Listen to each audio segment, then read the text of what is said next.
बिस्मिल्लाहिर्रहमानिर्रहीम। नाज़रीन, आप देख रहे हैं न्यूज़ टुडे और मैं हूं इफ्तिखार।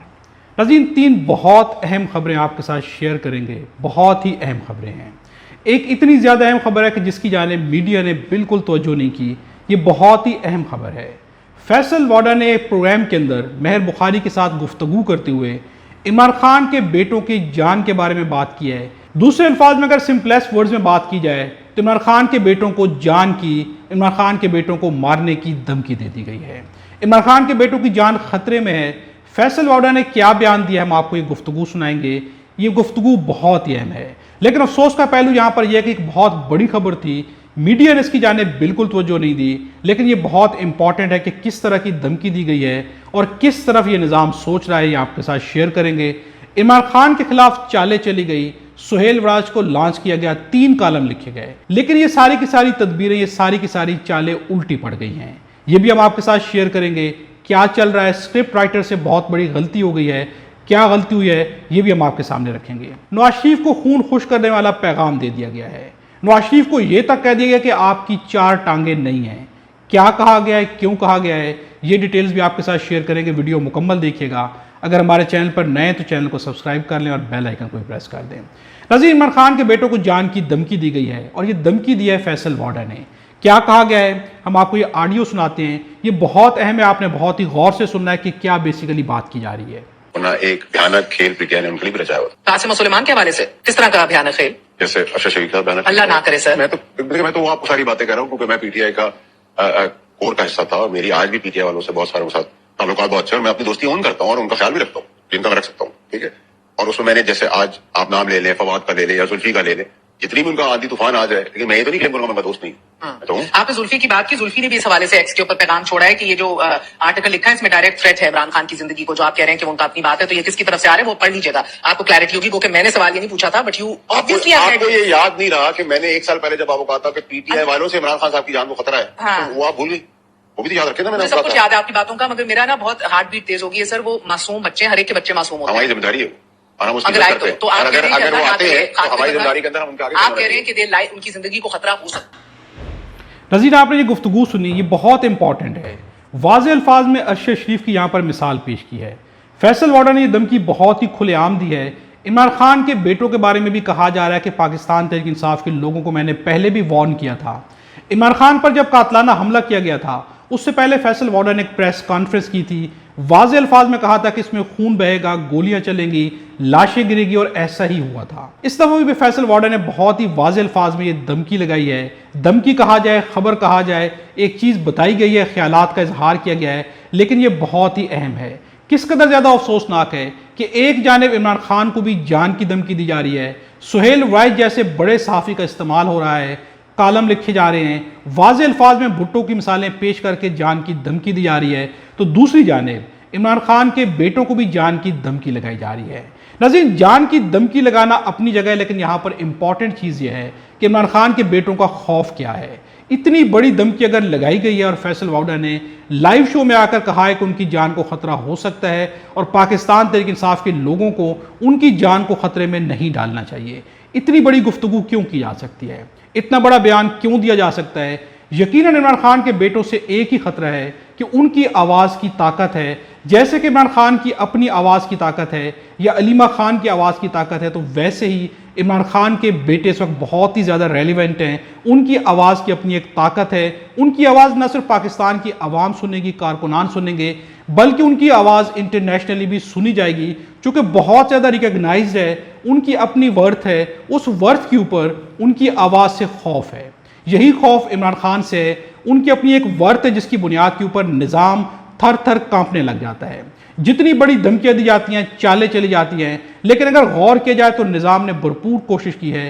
3 साल लगाए हैं, निज़ाम ने सब कुछ करके देख लिया है। अदालतों के अंदर से इंसाफ खत्म करके देख लिया, आइन और कानून को तब्दील करके देख लिया, भरपूर फस्तायत और जुल्म का निज़ाम राइज करके देख लिया, लोगों को डायरेक्ट गोलियां भी मार के देख ली गई हैं, लेकिन बदला क्या है? कुछ भी नहीं बदला।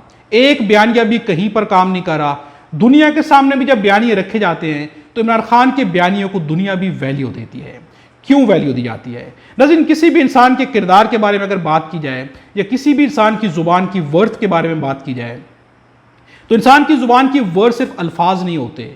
इंसान का अमल होता है जो उसके पीछे चल रहा होता है। इमरान खान ने दुनिया को अमली तौर पे पहले ही साबित कर दिया हुआ है कि इमरान खान जो ठान लेते हैं वो करके दिखा भी देते हैं। इमरान खान ने जितने भी प्रोजेक्ट्स लॉन्च किए, कोई भी ऐसा प्रोजेक्ट नहीं है कि जो पाए तकमील तक ना पहुंचा हो। इमरान खान ने शौकत खाना बना के दिखा दिया, नमल यूनिवर्सिटी बना के दिखा दी, और किस तरह से बनाई गई। क्या यहाँ पर किसी गवर्नमेंट पावर में बैठे होने के बाद उन्होंने बनाया, उससे पहले सब कुछ बनाया? तो यकीनन सब कुछ उन्होंने पहले बनाया।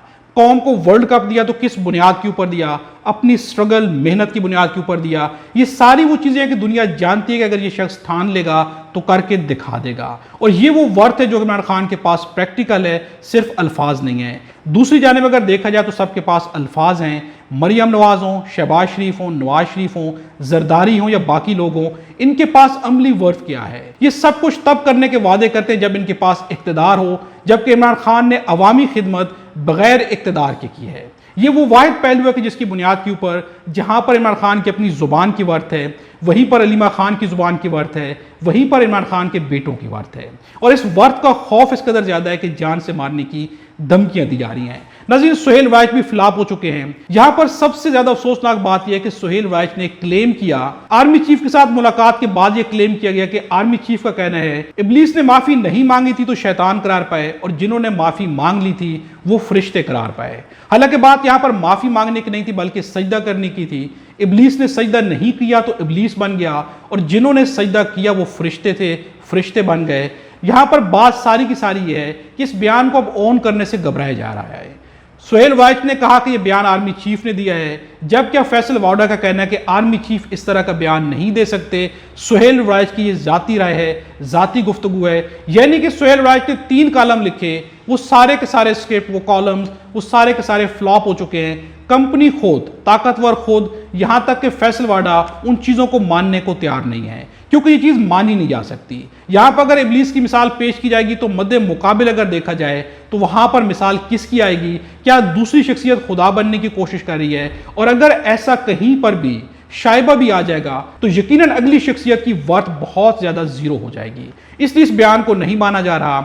इमरान खान को तोड़ने के लिए जिसने भी जोर लगाया, बड़े बड़े लोगों ने दावे किए, बड़े बड़े लोगों ने किताबें लिखी, कॉलम्स लिखे गए, तरह तरह के केसेस बनाए गए, लेकिन रिजल्ट क्या रहा? रिजल्ट सिर्फ और सिर्फ ये रहा कि इमरान खान को पॉपुलैरिटी मिली, मकबूलियत मिली, और जिसने जो बयानिया गढ़ा था उसे सिर्फ और सिर्फ जिल्लत मिली, बेइज्जती हुई, जगह जगह जग हंसाई हुई। उन्हें अवाम देखना तक पसंद नहीं करती। जिसने इमरान खान को छोड़ा उसे एक वोट भी नसीब नहीं हुआ। नज़ीर, ये वो वर्थ है कि जो इमरान खान के पास है, और यही वो वर्थ है कि जो तारीखें बदल देने के लिए काफ़ी होती है। इमरान खान तारीख को बदलेंगे नहीं, बल्कि इमरान खान ने तारीख को बदल दिया है।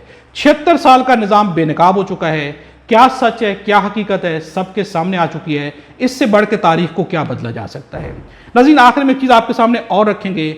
नवाज शरीफ ने मुंह पे मास्क लगाया हुआ है, लेकिन मुसीबत है कि जाने का नाम नहीं ले रही। इक़्तिदार की कुर्सियों के ऊपर बैठे हुए हैं, बेटी वज़ीर आला है, भाई वज़ीर आज़म है, उनके पास बहुत सारी वजारतें हैं, सब कुछ है, लेकिन असल में क्या है? असल में उनके हाथों में सिर्फ जिल्लत है, बेइज्जती है, कोई इख्तियार नहीं है, बेबसी है, मजबूरी है। उनके बारे में जब भी बोला जाता है, फैसल वाडा जैसे लोग आकर उनकी बेइज्जती करके रख देते हैं।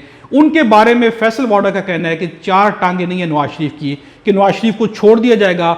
अगर नवाज शरीफ तसलसल की राह में, कंटिन्यूटी की राह में आएंगे तो उन्हें रगड़ा लगा दिया जाएगा। यानी कि जब सवाल किया गया कि आर्मी चीफ एक्सटेंशन लेंगे या नहीं लेंगे, तो यहां पर फैसल वाडा का कहना था बात एक्सटेंशन की है ही नहीं, बात है कंटिन्यूटी की, बात है तसलसल की, और जो भी तसलसल की राह में आएगा उसे रगड़ा लगा दिया जाएगा। नज़ीर, नवाज शरीफ हो या जरदारी हो, इन दोनों के बारे में फैसल वाडा ने जिस तरह के अल्फाज इस्तेमाल किए हैं, इन लोगों को इक़्तिदार की कुर्सियों पर बैठने का क्या फायदा मिला है? क्या इनके पास इज्जत है? कहीं पर नहीं है। क्या इनके पास इख्तियारात है?